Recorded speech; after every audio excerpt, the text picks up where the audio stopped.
ಒಂದೂರಲ್ಲಿ ಒಬ್ಬ ಯುವರಾಜ ಇದ್ದ. ಅವನ ಹೆಸರು ಮಾಧವನ್. ಅವನು ತನಗ್ ತಾನೇ ಚಾಲೆಂಜ್ ಮಾಡ್ಕೊಂಡಿದ್ದ. ಅವನೇನಾದ್ರೂ ಮದ್ವೆ ಮಾಡ್ಕೊಂಡ್ರೆ ಆ ಹುಡ್ಗಿ ಹೇಗಿರ್ಬೇಕು ಅಂದ್ರೆ ತುಂಬಾ ಸುಂದರವಾಗೂ ಇರ್ಬೇಕು, ಬುದ್ಧಿವಂತಳು ಆಗಿರ್ಬೇಕು. ಅಂತ ಹುಡ್ಗಿ ಸಿಗ್ಬೇಕು ಅಂತ ಅವನ್ ಹುಡ್ಕೊಂಡು ತುಂಬಾ ದೂರಾನೇ ಹೋಗ್ಬಿಟ್ಟಿದ್ದ. ಒಂದ್ ವೇಳೆ ಸುಂದರವಾಗಿದ್ರು ಬುದ್ಧಿವಂತೆ ಆಗಿರ್ತಿರ್ಲಿಲ್ಲ, ಬುದ್ಧಿವಂತಿಕೆ ಇದ್ರೆ ಸುಂದರವಾಗಿರ್ತಿರ್ಲಿಲ್ಲ. ಹಾಗೆ ಯುವರಾಜ ತನ್ನ ಯುವರಾಣಿನ ಹುಡುಕ್ತಾ ಹುಡುಕ್ತಾ ಕೊನೆಗೆ ವಿಜಯನಗರಕ್ಕೆ ಬಂದು ತಲುಪದ. ನಾನ್ ಯಾಕೋ ಇಡೀ ಜಗತ್ತನ್ನೇ ಸುತ್ತಬೇಕು ಅನ್ಸತ್ತೆ. ಅಲ್ಲ, ಒಂದು ಹುಡುಗಿನೂ ಸಿಕ್ತಿಲ್ವಲ್ಲ ನನಗೆ. ಯಾಕೋ ಜೀವನ ಪೂರ್ತಿ ಬ್ರಹ್ಮಚಾರಿಯಾಗಿ ಇರ್ಬೇಕೇನೋ ಅನ್ಸತ್ತೆ.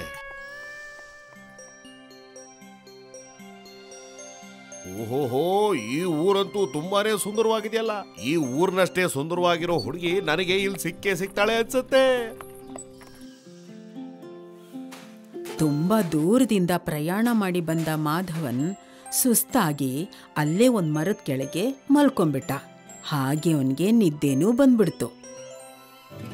ಪ್ರತಿದಿನದ ಹಾಗೆ ನಾನು ನಿಮ್ಗೆಲ್ಲ ಪ್ರಶ್ನೆ ಕೇಳ್ತೀನಿ, ನೀವು ಅದಕ್ಕೆ ಸರಿಯಾದ ಉತ್ತರ ಕೊಡ್ಬೇಕು. ಆಹಾ, ಕೇಳಿ ತಾತ ಕೇಳಿ. ನಾನಿವತ್ತು ನಿರ್ಧಾರ ಮಾಡ್ಕೊಂಡೇ ಬಂದ್ಬಿಟ್ಟಿದ್ದೀನಿ, ಆರಾಮಾಗಿ. ಮೊದಲು ಶರೀರಕ್ಕೆ ಜೀವ ಕೊಡು, ಆಮೇಲೆ ಪ್ರಶ್ನೆಗೆ ಉತ್ತರ ಕೊಡುವಂತೆ. ಸರಿ, ಕೇಳಿಸ್ಕೊಡಿ. ನನ್ನ ಹತ್ರ ಒಂದು ಕುರಿ ಇದೆ ಅಂತ ಅಂದ್ಕೊಡಿ. ನಾನು ಅದನ್ನ ಮಾರ್ದೆ, ಅದರಿಂದ ಹಣ ಹೇಗ್ ಸಂಪಾದಿಸ್ತೀನಿ? ಕುರಿಯಿಂದ ನಾವು ದುಡ್ಡು ಸಂಪಾದನೆ ಮಾಡ್ಬೇಕು ಅಂದ್ರೆ ನಾವದನ್ನ ಮಾರ್ಲೇಬೇಕು. ನನ್ನ ದುಡ್ಡಿನ ಮೇಲಾಣೆ. ಇಲ್ಲ, ತಪ್ಪುತ್ರ. ನೀವ್ ಹೇಳೋದಾದ್ರೆ ನಾನ್ ಪ್ರಯತ್ನ ಪಡ್ಲ ತಾತ. ಇವಳು ಹುಡುಗಿನೋ ಇಲ್ಲ ಅಪ್ಸರೇನೋ?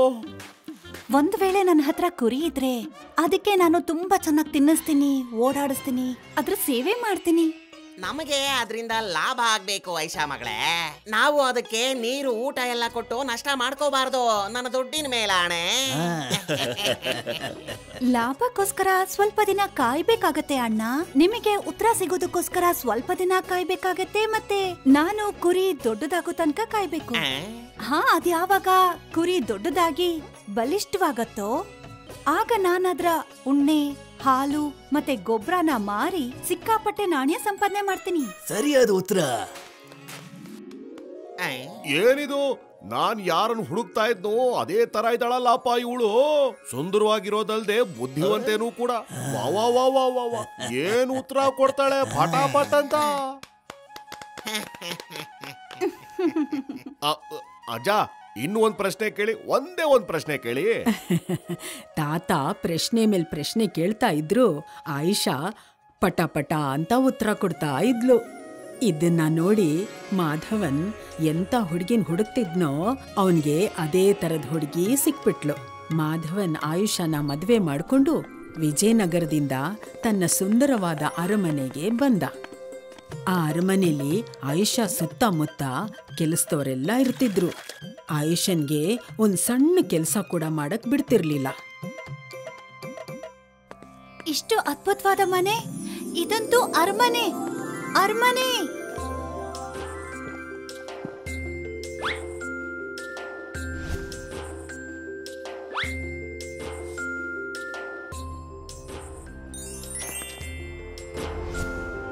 ಯಾವ ಆಯಿಷಾ ಇಡೀ ದಿನ ಇಡೀ ಊರನ್ನೇ ಸುತ್ತಾಡ್ತಾ ಇದ್ಲೋ, ಇಲ್ಲಿ ಅವಳು 2 ಹೆಜ್ಜೆ ಕೂಡ ಇಡ್ತಾ ಇರ್ಲಿಲ್ಲ. ಇದೇ ರೀತಿ ಆಯುಷನ್ಗೆ ಈ ಉಪಚಾರ ಎಲ್ಲ ತುಂಬಾ ಇಷ್ಟ ಆಗ್ಬಿಟ್ಟಿತ್ತು.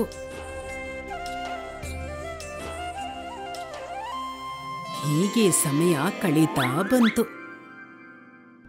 ಶರೀರಕ್ಕೆ ಅತಿಯಾದ ವಿಶ್ರಾಂತಿ ಸಿಕ್ಕಿರೋದ್ರಿಂದ ಆಯಿಷಾನ ದೇಹದಲ್ಲಿ ಯಾವುದೇ ಅಂಗಾಂಗಗಳು ಕೆಲಸ ಮಾಡ್ತಾ ಇರಲಿಲ್ಲ. ಅವಳು ಹುಷಾರ್ ತಪ್ಪಿದ್ಲು. ಆಯಿಷಾನ ಗುಣಪಡಿಸೋದಿಕ್ಕೆ ಮಾಧವನ್ ವೈದ್ಯರನ್ನ ಮತ್ತೆ ಹಕೀಮ್ರನ್ನ ಕರೆಸಿದ್ದ. ಆದ್ರೆ ಯಾವುದೇ ಔಷಧಿ ಪರಿಣಾಮನೂ ಆಯಿಷಾ ಮೇಲೆ ಬೀರ್ಲೇ ಇಲ್ಲ. ಹೀಗೆ ನಿಧಾನವಾಗಿ ಆಯಿಷಾ ಹುಷಾರ್ ತಪ್ಪಿರೋ ವಿಷಯ ಗಾಳಿ ತರ ತನ್ನ ಊರು ವಿಜಯನಗರಕ್ಕೆ ತಲುಪ್ತು. ನಾನು ಅವಳನ್ನ ಗುಣ ಮಾಡ್ತೀನಿ. ನಾನೀಗ ಹೋಗಿ ನಮ್ಮ ಆಯಿಷಾ ಮೊದಲು ಹೇಗಿದ್ಲು ಅವಳನ್ನ ಹಾಗೆ ಗುಣ ಮಾಡಿ ಬರ್ತೀನಿ. ಇಡೀ ಊರೇ ತಾತ ಹೇಳಿದ ಮಾತನ್ನ ಕೇಳಿ ಆಶ್ಚರ್ಯ ಪಡ್ತಾರೆ. ಯಾರನ್ನ ವೈದ್ಯರು ಹಕೀಮರು ಗುಣಪಡಿಸೋದಕ್ಕಾಗಿಲ್ವೋ ಅವಳನ್ನ ಇವ್ರು ಹೇಗ್ ಸರಿ ಮಾಡೋಕ್ ಸಾಧ್ಯ? ತಾತ ನೇರವಾಗಿ ವಿಜಯನಗರದಿಂದ ಮಾಧವನ ಅರಮನೆಗ್ ಬರ್ತಾನೆ. ತಾತ ನೀವು? ಹಾ, ನಾನ್ ಬಂದ್ಬಿಟ್ಟೆ.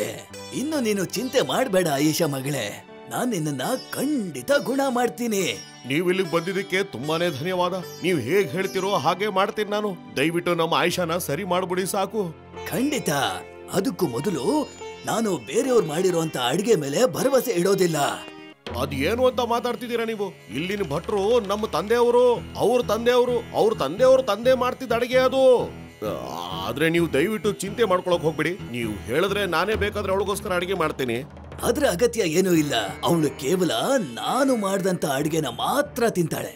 ಮತ್ತೊಂದು ವಿಚಾರ, ನಾನು ಹೇಳೋವರೆಗೂ ಇವಳ ಸುತ್ತಮುತ್ತ ಅಕ್ಕಪಕ್ಕ ಯಾರು ಓಡಾಡಬಾರ್ದು. ಮನುಷ್ಯರಷ್ಟೇ ಅಲ್ಲ, ಮನುಷ್ಯರ ನೆರಳು ಕೂಡ ಇವಳ ಹತ್ರ ಸುಳಿಬಾರ್ದು. ನೆರಳು ಸುಳಿಬಾರ್ದ? ಮತ್ತೆ ಮನೆ ಕೆಲಸ ಎಲ್ಲ ಯಾರು ಮಾಡ್ತಾರೆ? ಎಲ್ಲಾ ಕೆಲ್ಸನೂ ಆಯಿಷಾನೇ ಮಾಡ್ತಾಳೆ. ಕೆಲಸದವ್ರು ಇರ್ಲಿ ಇಲ್ದೇ ಇರ್ಲಿ, ನೀನ್ ಈ ಅರಮನೆನ ಪಳಪಳ ಅಂತ ಹೊಳೆಯೋ ಹಾಗೆ ಇಟ್ಕೋಬೇಕಾಗತ್ತೆ. ಆದ್ರೆ ಗೀದ್ರೆ ಅಂತಂದ್ರೆ ನಾನು ಹೋಗ್ತಾ ಇರ್ತೀನಿ ಅಷ್ಟೇ. ತಾತ ಎಲ್ಲ ಹೋಗ್ಬೇಡಿ ನೀವು. ನೀವ್ ಏನ್ ಹೇಳ್ತಿರೋ ಹಾಗ್ ಮಾಡೋದಕ್ಕೆ ನಾನು ತಯಾರಾಗಿದ್ದೀನಿ.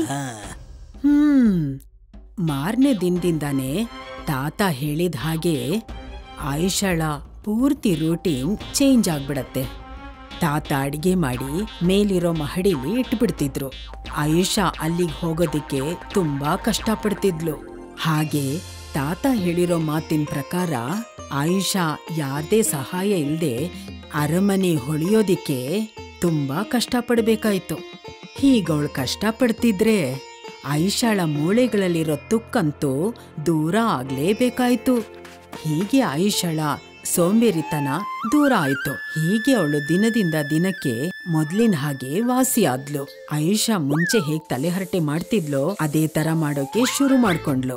ಆದ್ರೆ ಅವಳ ಬುದ್ಧಿ ಮೊದ್ಲಿನ ಹಾಗೆ ಚುರುಕಾಗಿದ್ಯೋ ಇಲ್ವೋ ಅಂತ ನೋಡೋದಿಕ್ಕೆ ಇನ್ನೊಂದ್ ಪರೀಕ್ಷೆ ಬಾಕಿ ಇತ್ತು. ಮಾಧವನ್, ನನ್ನ ಒಂದು ಪ್ರಶ್ನೆಗೆ ನೀನು ಉತ್ತರ ಕೊಡ್ಬೇಕು. ಅದು ಫಟ್ ಅಂತ ಹೇಳು. ಕೊಡಕ್ಕಾಗತ್ತಾ? ಖಂಡಿತ ಖಂಡಿತ. ಹಾಗಿದ್ರೆ ಹೇಳು ಮಾಧವನ್, ನನ್ನ ತಂಗಿಯ ಗಂಡನ ಬಾಮೈದನ ಹೆಂಡತಿಯ ಸ್ನೇಹಿತೆಯ ಮಗನ ಮದುವೆ ನನ್ನ ಚಿಕ್ಕಪ್ಪನ ಮಗನ್ ಜೊತೆ ಆಗಿದೆ. ಹಾಗಿದ್ರೆ ನನ್ನ ತಂಗಿ ನನಗೇನಾಗ್ಬೇಕು? ನನಗನ್ಸುತ್ತೆ ಅತ್ತೆ. ಅಲ್ಲ ದೊಡಮ್ಮ. ಇದೇನ್ ತಾತ, ನಿಮ್ ತಂಗಿ ನಿಮ್ಗೆ ತಂಗಿಯಾಗೆ ಇರ್ತಾರಲ್ಲ. ಸರಿಯಾದ ಉತ್ತರ ಕೊಟ್ಟೆ ನೋಡು. ವಾಹ್, ನೀವಂತೂ ಚಮತ್ಕಾರನೇ ಮಾಡ್ಬಿಟ್ರಲ್ಲ. ನೀವು ನನ್ನ ಆಯಿಷಾ ಹುಷಾರಾಗೋ ಹಾಗೆ ಮಾಡ್ಬಿಟ್ರಲ್ಲ. ಅಲ್ಲ, ಇದನ್ನೆಲ್ಲ ಹೇಗ್ ಮಾಡ್ತೀರಾ ನೀವು? ನಾನಂತೂ ಏನು ಮಾಡ್ಲಿಲ್ಲ. ಇವಳು ವಿಜಯನಗರದಲ್ಲಿ ಇರ್ಬೇಕಾದ್ರೆ ಹಳ್ಳಿಲಿರುವಂತ ಎಲ್ರಿಗೂ ಸಹಾಯ ಮಾಡ್ತಾ ಇದ್ಲು. ಇಡೀ ದಿನ ಹಳ್ಳಿಯ ಈ ಮೂಲೆ ಅಥವಾ ಆ ಮೂಲೆನಲ್ಲಿರ್ತಿದ್ಲು. ಇಡೀ ದಿನ ಲವಲವಿಕೆಯಿಂದ ಓಡಾಡ್ಕೊಂಡಿರ್ತಾ ಇದ್ಲು. ಸಾಕಷ್ಟು ಒಗಟುಗಳಿಗೆ ಉತ್ತರ ಕೊಡ್ತಾ ಇದ್ಲು. ಆದ್ರೆ ಇವಳು ಯಾವಾಗ ಇಲ್ಲಿಗೆ ಬಂದ್ಲು, ಇವಳ ಮೂಳೆಗಳಿಗೆಲ್ಲ ಸೋಂಬೇರಿತನದ ತುಕ್ ಹಿಡಿದು ಬಿಡ್ತು. ನಾನಂತೂ ಇವಳಿಗೆ ಮೊದಲು ಹೇಗಿರ್ತಿದ್ಲೋ ಹಾಗಿರೋ ಅವಕಾಶ ಮಾಡ್ಕೊಟ್ಟೆ. ನಿನ್ನ ಮೂಳೆಗಳಲ್ಲಿ ಮತ್ತೆ ನಿನ್ನ ಬುದ್ಧಿಗೆ ಅಂಟ್ಕೊಂಡಿದ್ದಂತ ತುಕ್ಕು ತಾನೇ ತಾನಾಗ್ ಹೊರಟೋಯ್ತು. ಹೌದಾ? ಹಾಗಾದ್ರೆ ನಿಮ್ ಉಪಾಯ ಇದಾ?